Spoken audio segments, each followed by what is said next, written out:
السلام علیکم۔ آپ دیکھ رہے ہیں مائی ڈیپ تھاٹس۔ اسلام ایک مکمل ضابطۂ اخلاق ہے اور یہ ہم کو غم اور خوشی کے لمحات تک کیسے گزارنے ہیں یہ سب کچھ سکھاتا ہے۔ پیدائش سے لے کر شادی بیاہ تک اور شادی سے لے کر موت تک ہر لمحے کی رہنمائی کرتا ہے۔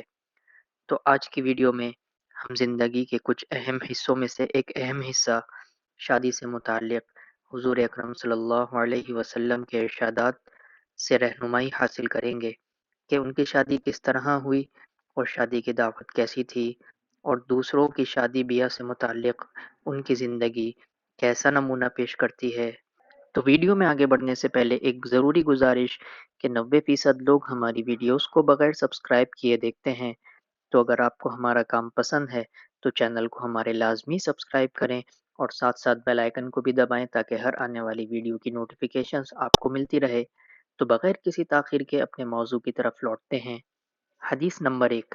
حضرت انس رضی اللہ تعالی عنہ سے روایت ہے کہ آپ صلی اللہ علیہ وسلم نے حضرت صفیہ رضی اللہ تعالی عنہا کو آزاد کیا، پھر ان سے شادی کی اور ان کی آزادی کو ان کا مہر بنا دیا اور ان کا ولیمہ کیا حیث کے ساتھ۔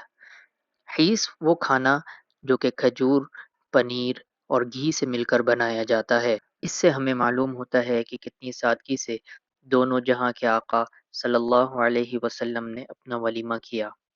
حدیث نمبر 2۔ حضرت عبداللہ بن عمر رضی اللہ تعالی عنہ سے روایت ہے کہ نبی کریم صلی اللہ علیہ وسلم نے فرمایا، جب تم میں سے کسی کو ولیمے کے لیے بلایا جائے تو اس کو چاہیے کہ وہ ضرور جائے۔ حدیث نمبر 3۔ حضرت عبداللہ بن عمر رضی اللہ تعالی عنہ سے روایت ہے کہ نبی کریم صلی اللہ علیہ وسلم نے فرمایا، جس کو دعوت دی گئی اور اس نے قبول نہیں کی تو اس نے اللہ اور اس کے رسول کی نافرمانی کی، اور جو کوئی بغیر دعوت کے کسی کی دعوت میں گیا تو وہ چور بن کر داخل ہوا اور غاصب بن کر نکلا۔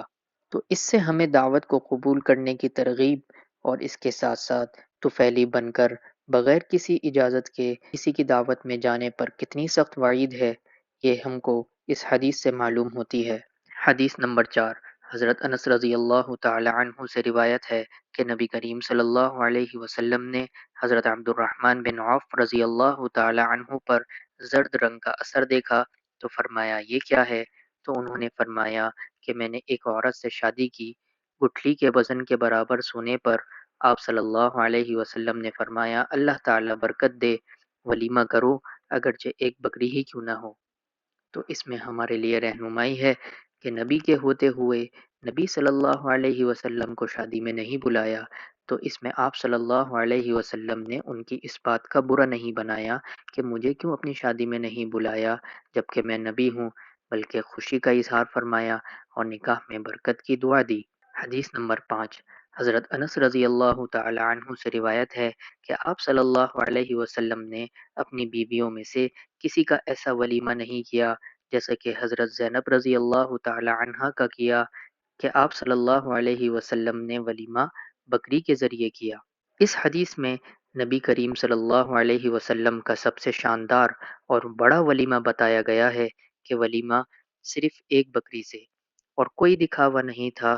تو ہمیں بھی چاہیے کہ ہم بھی اپنی شادی بیاہ میں ان باتوں کا خوب اچھی طرح خیال رکھیں اور حضور پاک صلی اللہ علیہ وسلم کی تعلیمات پر اچھی طرح عمل کریں۔ امید کرتے ہیں آج کی ویڈیو آپ کو ہماری پسند آئی ہوگی۔ اگر ویڈیو پسند آئی تو ویڈیو کو ضرور لائک اور شیئر کریں اور چینل کو سبسکرائب کرنا نہ بھولیں۔ ملتے ہیں اگلی ویڈیو میں۔ اللہ حافظ۔